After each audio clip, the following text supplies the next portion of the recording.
The first speaker of this afternoon is Massimo Re Ferre from AWS. We met, I don't know, maybe in the first or second Incontro DevOps. So yes, you are quite a veteran in this conference. And today you will introduce serverless and container together. And I know, because we will see also tomorrow in the Container Day a deep dive in a second deep dive in these teams. So I give you the microphone and just start. Thank you very much, Francesco, and thanks for having me here. I hope that you can all hear you okay. So as Francesco mentioned, my name is Massimo Re Ferre. I'm part of the product management team at AWS working on containers, which means a bunch of services. We're going to touch on some of them, and what I want to do in this brief talk is drive you through some high-level concept, but I do also have demos because I know that the audience is very much technical. Some of the themes that we're working on to bring some of the serverless concept inside containers. So before we get into the matter, just a few disclaimers. As I said, I'm going to touch on a few products and services that we use. In particular, we're going to touch on the concept of the container orchestrator. Some of you may know that we have a couple of orchestrator. One is Amazon EKS, and the other is Amazon ECS. Amazon EKS being a managed Kubernetes service. Amazon ECS being a homegrown container orchestrator. All the concept that we are going to touch on today, they apply to both, and actually they apply to a vast array of technologies out there. I would go as far as saying that these are more industry trends than just what we're working on. Obviously, as always, we work backwards from what our customers are asking us to do. So that's one of the reasons for which these are IT as a whole trends, as you will see. Very often we get to talk about containers versus serverless, right? When should I use containers? When should I use serverless? And many people, by serverless, they typically imply things like Lambda or any function as a service implementation that you can see out there. What I would like to touch on is how can you bring some of the serverless philosophy into the containers and what we're doing to bring that in. So what is the difference between containers and serverless usually as people perceive it? So the first one, there are many of them, but I wanted to just pick a couple of them. So the first one is that with containers, you are actually running a service, right? The programming model is not very different from what you would do with traditional VM or EC2 instances, in that you run a service and you wait for someone to consume that service. Whereas the serverless world is more like, I want to trigger a function, right? My code is not running unless something triggers it, right? Event-driven development and all those sort of things. Obviously, this has a number of ramifications. Last but not least, the ability to pay for what you're actually using at any point in time. Whereas if you run a service, you're always paying for that service, even if it doesn't do anything. The second big theme about containers versus serverless is that with containers, usually there is infrastructure, right? With serverless, there isn't any infrastructure. If you take Lambda, for example, as an example of a serverless implementation, you take your code, Java or C# or whatever you want to write your code in that is supported by Lambda, you take that code and you throw it into the cloud and it will just run, right? So these are a couple of major differences between containers and serverless. Let's see how these ramificates inside containers. And when we talk about containers, we typically start from the container orchestrator. I'm not going to cover the basic. I assume that when I say container orchestrator, you know what I'm talking about. But basically, the container orchestrator, or that element that orchestrates how you deploy your containerized application, it has a couple of roles. It does a couple of major things if you think about that. So the first one is that it provides an interface for developers to describe their application. Okay, this is usually done via YAML, and it's usually a ton of YAML, right? Especially if you need to deploy a very complex application, you're looking at doing lots of stuff at this layer through this traditional container orchestrator interface. The second thing that the container orchestrator does is that, as I said in this slide, it makes an effort to abstract and manage infrastructure. If you think about that, usually we say that with containers and Kubernetes, for example, or even ECS, you're turning many discrete servers, into a single gigantic pool of infrastructure that you deploy and run containers on. Okay. So these are the two major roles of the orchestrator. As time goes by and people start using more and more these technologies, a couple of trends are surfacing, right?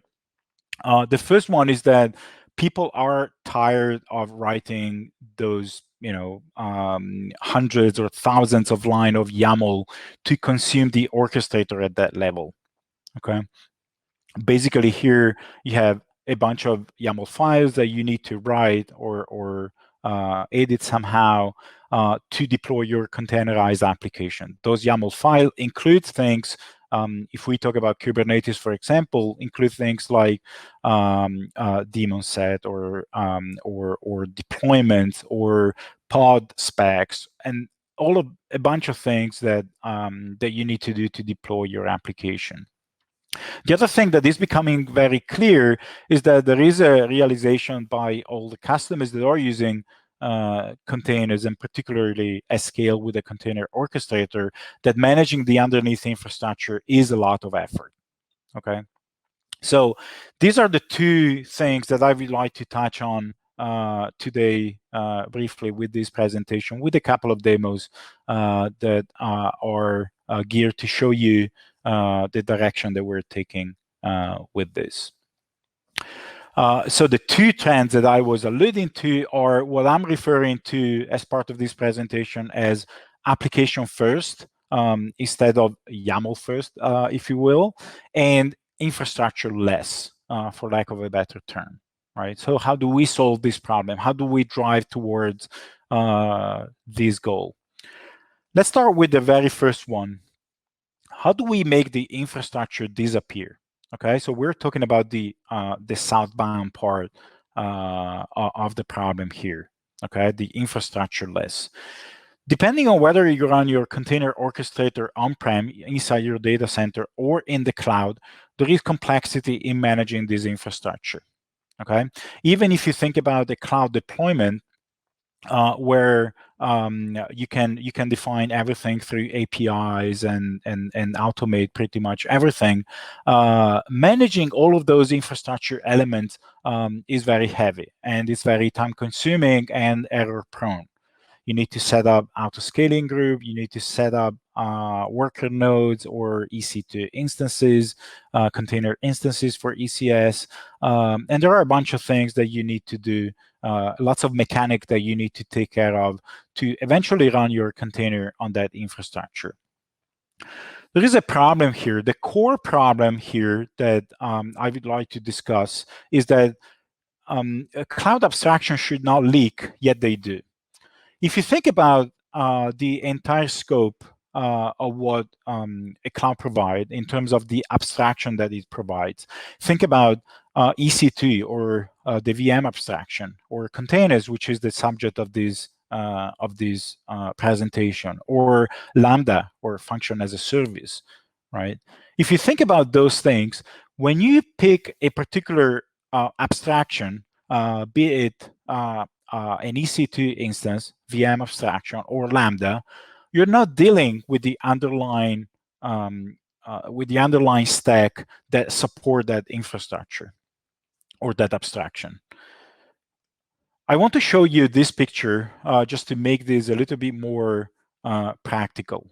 Okay, so what you see in the middle is that theoretical abstraction demarcation. What I mean by that is if you want to use an EC2 instance, we're not forcing you to own a bunch of physical servers to be able to run and launch that EC2 instance.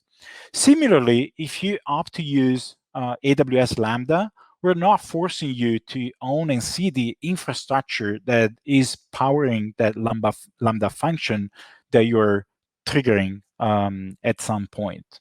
Okay. This is not true with containers. Historically, this has not been true. Okay, because that demarcation line is inaccurate, as I point out in this slide. In order for you to be able to run a container, be it an EKS pod or a Kubernetes pod or an ECS task, you need to own and you need to see part of the infrastructure. And that part of the infrastructure is what we call an EC2 cluster. That is the cluster that you need to deal with using auto-scaling group and a bunch of other things that are specific to the orchestrator that you're using. For example, with Kubernetes, you have to have things like cluster autoscaler and stuff like that to drive the deployment of your infrastructure to support the number of pods that you are deploying on top of your infrastructure. This is where Fargate, the first service that I wanted to touch on, comes in. Because basically what Fargate does, it fixes that leaking. Fargate is the service that that we provide for you to not think about infrastructure when you deploy containers, be them EKS pod or ECS task. The way that this work is fairly simple. I'm taking EKS, but as I said at the beginning, this applies to both EKS as well as ECS. This is the traditional way to deploy containers. You tell your orchestrator that you want to deploy a bunch of pods, and you have to have that infrastructure to support those pods. What Fargate allows you to do is to forget entirely about that infrastructure. So you want to just run a pod on top of a managed service. Obviously, you can have a mixed cluster, or your cluster could just be Fargate. The way that this works more in details is this. Imagine that you have your AWS account with your VPC and you have EC2 instances running in your account. You tell your control plane, Kubernetes in this case, I want to run this container on EC2. The control plane will go into your account, will see what EC2 instances are part of that cluster, and will deploy that container or pod in this case onto that EC2 instance, and we'll connect that pod to your VPC. Obviously, these, as we said, you need to manage this capacity using auto-scaling group and stuff like that. What Fargate allows you to do is exactly the very same setup. So you have your own account, you have your VPC, but you don't have to own an infrastructure to deploy your containers. So in this case, what you're saying is, I want to deploy a container, and you ask your control plane to deploy your container. The control plane, you will source a VM from the managed fleet of VM that we own, and we run that container connecting it to your VPC. Same thing, same workflow, but now you don't own that infrastructure. Let me show you a demo of what I mean by that. So what I have here, and I recorded this for sake of time, so that I could cut some of the parts. I have a Kubernetes cluster, EKS in this case, and I'm checking the pods that are running on it and the nodes that are running on it. So if you see, I have a couple of pods running, and I have a couple of nodes running in this cluster. The interesting thing is that if I go in my AWS EC2 console, I don't see any node running. I only see my Cloud9 environment, which is what I'm using for this demo. But I don't see a cluster of EC2 instances here. So what I'm going to do now is I'm going to deploy a new pod onto this cluster. I'm going to apply this very simple YAML file. And this YAML file is a deployment of a single container called myweb.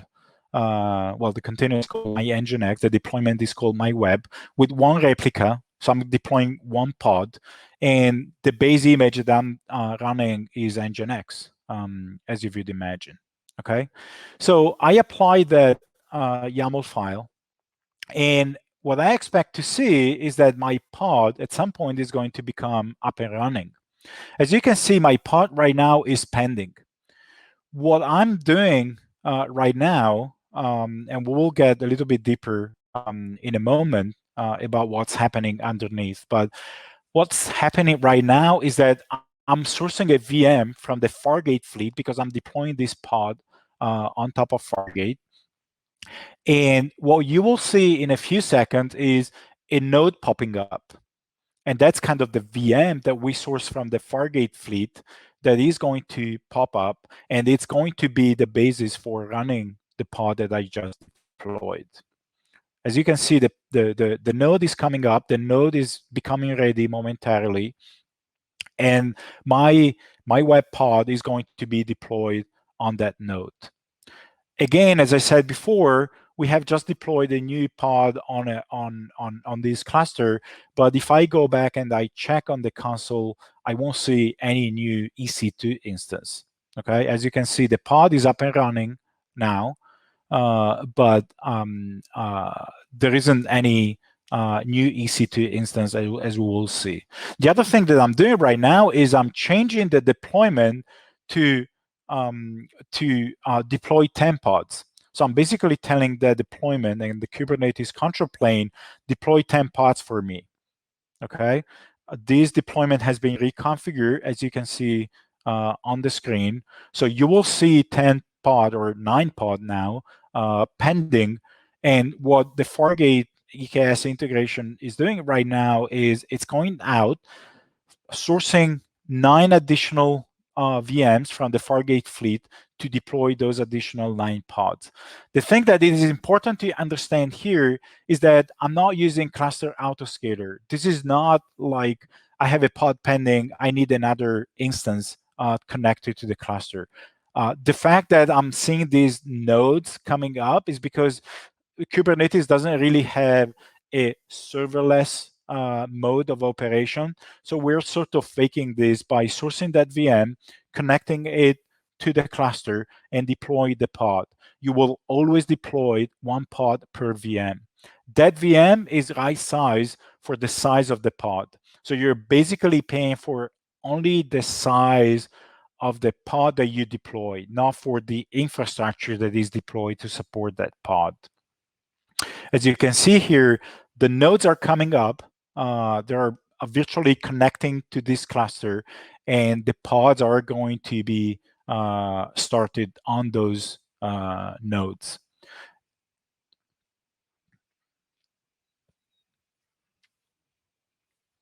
As you can see, the pods are coming up. So let's go back to how this actually works. Okay, so one thing that is important to understand is that there is a notion of a Fargate profile that we introduced with EKS. The Fargate profile is something that we use to do a match. And the match is what you're deploying matching with what's on the Fargate profile. The matching is done both at the namespace level as well as at the label level. So let's make this example. I have an EKS cluster. This EKS cluster has both EC2 instances attached to it in a traditional cluster, And it also has a Fargate profile that says namespace prod stack label stack equal blue.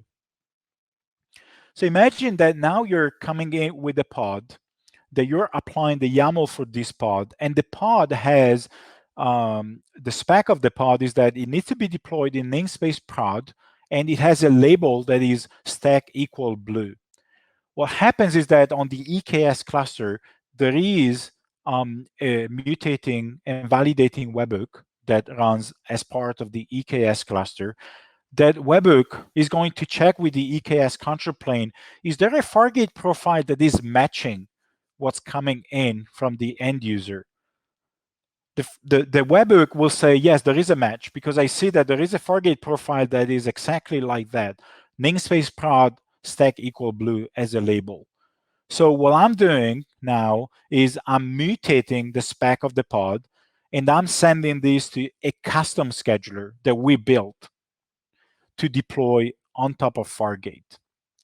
That's how we honor the traditional Kubernetes interfaces, and we extend Kubernetes by the book. This is not a fork of Kubernetes. This is nothing like that. We run Kubernetes upstream, but we extended it to use custom properties and custom scheduler to deploy to Fargate. If I was to do a similar thing with a slightly different YAML file, like I'm deploying the same pod, but now I'm deploying to the namespace test, the webhook will say, I don't see any matching here, because all the Fargate profile that I have do not have any match here. So what I'm doing is I'm just going to pass it to the standard Kubernetes scheduler to be deployed on standard EC2 instance that are part of the cluster. So this is how we are trying to inject more serverless DNA into an otherwise very infrastructure-driven type of deployment. The second trend that I would like to talk about is what we're doing and what the industry is doing to fix the northbound problem. If you remember, I said that we want to solve a couple of problems. The infrastructure less that we spend lots of time so far to talk about, but we also want to fix the application first problem on top of the container orchestrator. I'm calling this the schizophrenic rush towards a better word, because what's happening here is driven very much by hype, right? I call it the Twitter hype.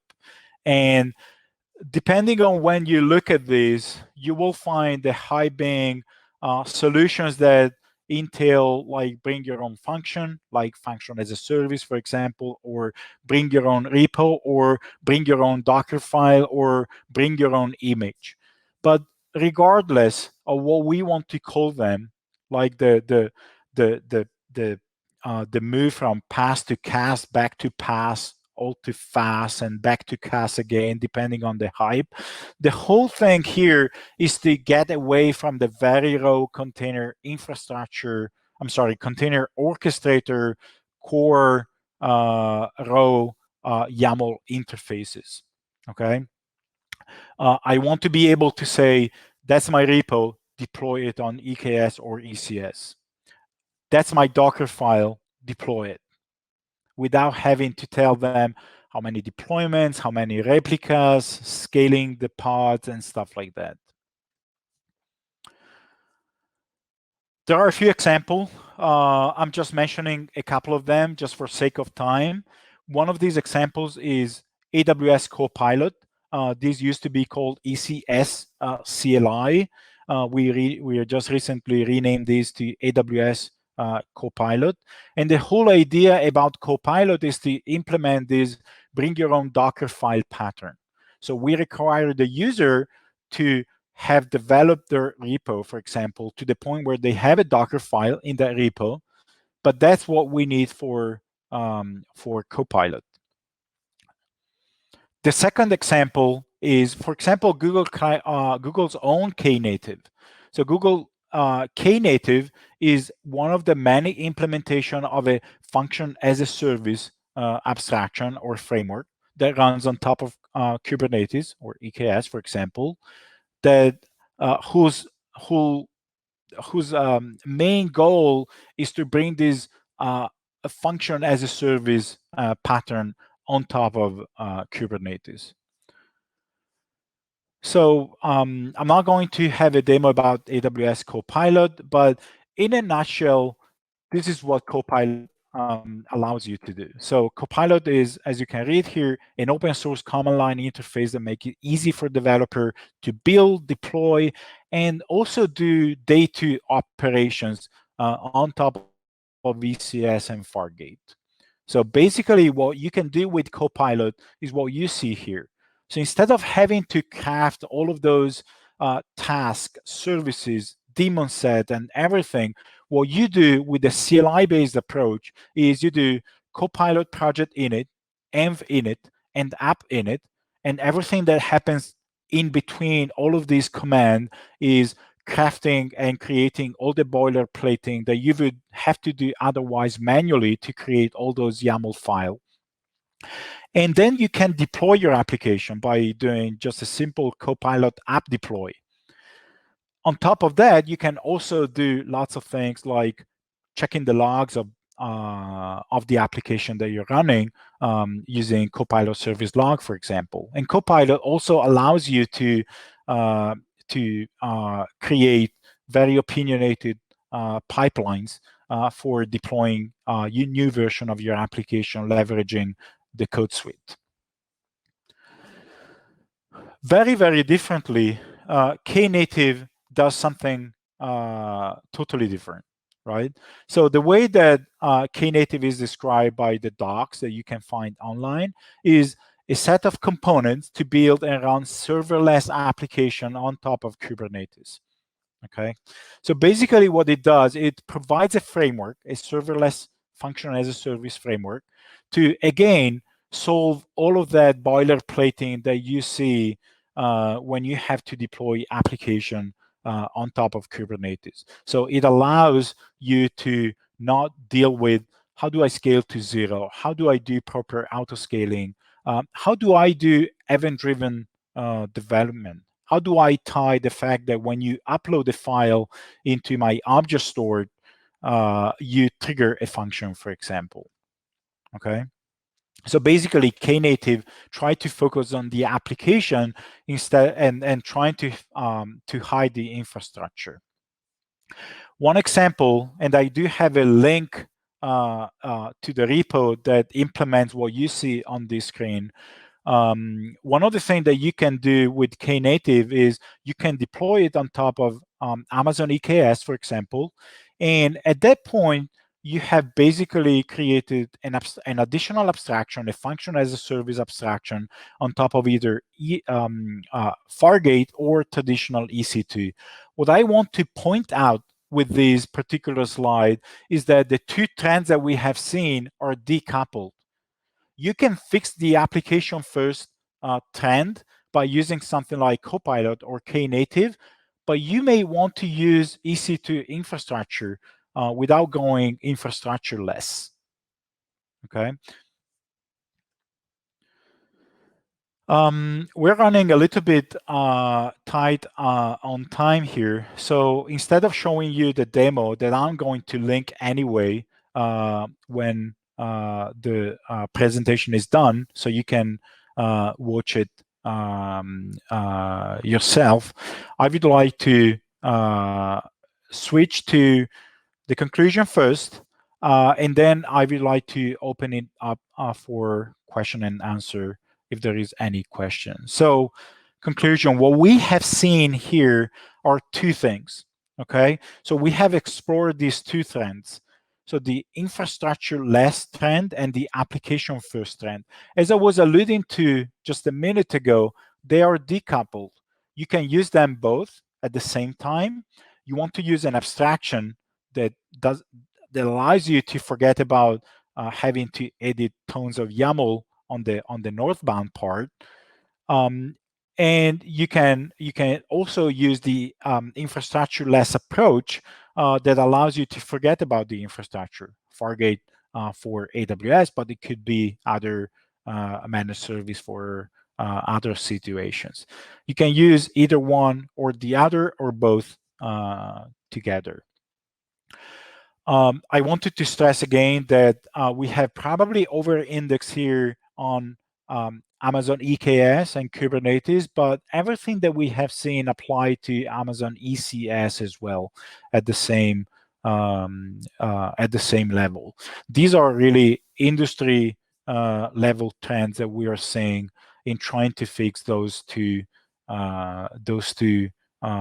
broken points that I've been alluding to. If you want to dive deeper into anything that we have discussed so far, feel free to reach out to me, of course. I would like to hear what your story is and what the problem that you're trying to solve are, because we want to solve real life customer problems. So we want to hear from you. And I also left some links on this slide deck if you want to dive a little bit deeper. The first two are dive deep on ECS and Fargate and EKS and Fargate. The third and the fourth are a link to the Copilot if you're interested in giving it a try, or my repo where I talk about the setup that I was discussing in the presentation. With that being said, I would like to switch to the question and answer if there is any question that has been asked.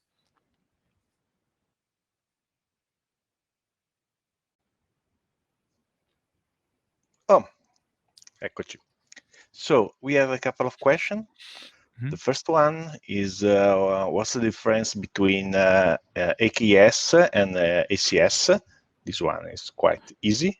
Yep. I'll tackle that first. Obviously, we didn't have too much time to cover the difference. In a nutshell, Amazon ECS is the homegrown container orchestrator that predates Kubernetes that we built back in 2015.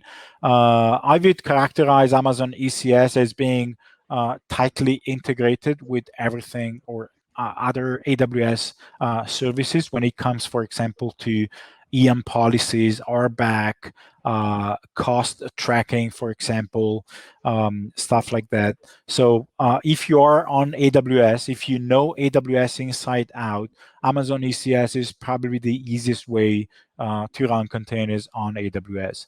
On the other hand, Amazon EKS is our Kubernetes managed service. So what we do is we take Kubernetes, upstream Kubernetes, and we run it on behalf of the customer, specifically the control plane, but we also have managed worker nodes for traditional Kubernetes deployment. Amazon EKS is typically for those customers that has already invested into Kubernetes. They know Kubernetes, and they have maybe a need to deploy containers in a hybrid setup on-prem and on AWS.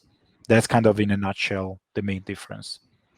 Alessio asked, the node sites are based on pod limits and not request. Is it right? That's a good question. Again, we didn't have time to dig into this. It's actually based on the request. So the size of the VM that the pod is going to be deployed on depends on the request that you made. So you probably need to craft that request in a way that is properly sized for the deployment that you need to do. As I said at the beginning, when you deploy a Kubernetes pod on Fargate, you get a dedicated VM to run that pod. Okay, so we have to size that VM somehow, and the sizing is based on the request and not on the limits. So let's talk about Fargate. We can use it with AKS and ECS, with both of them. Is it right? That's correct. AWS Fargate is, consider AWS Fargate as a data plane, as a data plane for both ECS and EKS. Everything that we have seen was over-indexed a little bit on EKS and Kubernetes, but I can have the very same experience using ECS. So instead of having a cluster of EC2 instances backing an Amazon ECS cluster, I can say deploy this task, which is the ECS counterpart for the Kubernetes pods, on Fargate. And if you do so, you don't have to have any capacity, any infrastructure underneath. You are just deploying a task, and that task will surface inside your VPC, similarly to what we have seen for EKS. Okay, Alessio asked also, what if the container exceeds the requests? If the container try to exceed the request, we cap it. And that's why I said that we need to craft the pod definition properly, knowing that there isn't a concept of request and limit with Fargate, because you get a limited amount of resources or a fine amount of resources for your pod to be running. You have to craft those resources carefully. The good thing is that if you use those resources, you're not wasting anything on the infrastructure. What we see usually is that customers tend to utilize their infrastructure like 30%, 50% if you're lucky. Very few customers can push infrastructure utilization to 70 or 80%. So it's slightly more difficult to size the pod maybe using request, but when you craft the pod properly using request, so that you have the right amount of resources to run your application, and then you can scale out, maybe using horizontal pod auto-scaling, for example, you're not wasting infrastructure, but you need to pay a little bit more attention to how you size it. Okay, the last question is from Matteo. He asks, how does Fargate perform in cold start of a pod versus, for example, AKS traditional? That's another great question. You may have seen during the demo that there is a little bit of lag until the pod comes up and running. And that is because for every pod that you start, because it runs on a dedicated VM and we need to source that VM from the fleet, there is some mechanic that needs to happen to source that VM. And there is also a pool of the image. We can't cache that image for new pods because the node is released when you shut down the pod, and then the node needs to be resourced again when you run that pod again. So there is a little bit of lag in that case. How does it compare to traditional EKS?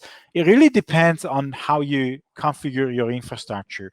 If you have over-configure your infrastructure, or I would put it that way, if you configure your infrastructure in a way so that there are spare resources in your cluster, spinning up a new pod on that cluster is going to be a lot faster. Right? Especially if the image is already cached on those nodes. It would take like literally a few seconds to spin it up. However, if you're scaling also the cluster, so if you want to deploy 10 additional pods, but you don't have capacity in your cluster because your cluster doesn't have enough capacity because you don't want to waste too much money on idle resources, then what happens is that you have a lot of mechanics as well. You have your pod running, going pending. Cluster autoscaler will realize that those pods are pending. Cluster autoscaler will have to turn to the Amazon autoscaling group to tell the autoscaler, I need more EC2 instance. So the Amazon autoscaler will have to source more EC2 instance. So in this second case, it may be faster using Fargate rather than going through all these other mechanics that I just described. It really depends on the situation that you're in. Thank you. And this is the last question from Massimiliano. Are the Fargate one per pod virtual machine some kind of lightweight virtual machine or different from the regular EC2 one? Yeah, I see also a mention of Firecracker. That's a very good question. Unfortunately, in 30 minutes, we don't have the time that we would like to get very deep on these. So Firecracker is very much involved. We are, and I'll explain in a second what a Firecracker is, but we're in the middle of transitioning from the traditional EC2 instance to Firecracker. Firecracker, for those of you that haven't heard, you can search it on the internet. It's an open source project. It's an open source hypervisor, very efficient hypervisor, purposely built for things like Fargate and Lambda, for example. We use it in Lambda as well, that allows you to spin up right-size VMs in a matter of microseconds. Firecracker is the tool that we want to use and we're starting to use. As I said, we're rolling it out in the Fargate fleet to make the fleet a lot more efficient, rather than having a bunch of EC2 instances idle that is not very efficient. From an end user perspective, you won't see any difference when you spin up a pod on Firecracker or an EC2 instance. We want to enable a number of additional new features, including faster start time for pods in EKS and tasks for ECS that will probably leverage Firecracker, or most definitely will leverage Firecracker. But as of today, the visibility that the end user has is very little into the differences between you're running on an EC2 instance or on a micro VM running on Firecracker. If you have additional questions, I know we're out of time here.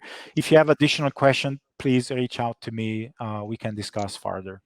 You can also go to the session room in the hallway track and go deep in this kind of discussion. So thank you, Massimo. See you tomorrow at Container Day. Yes. And 2 minutes to set up the stage, and we will be back. Thank you, Francesco. Thank you, Julia. And hello, everyone. Bye.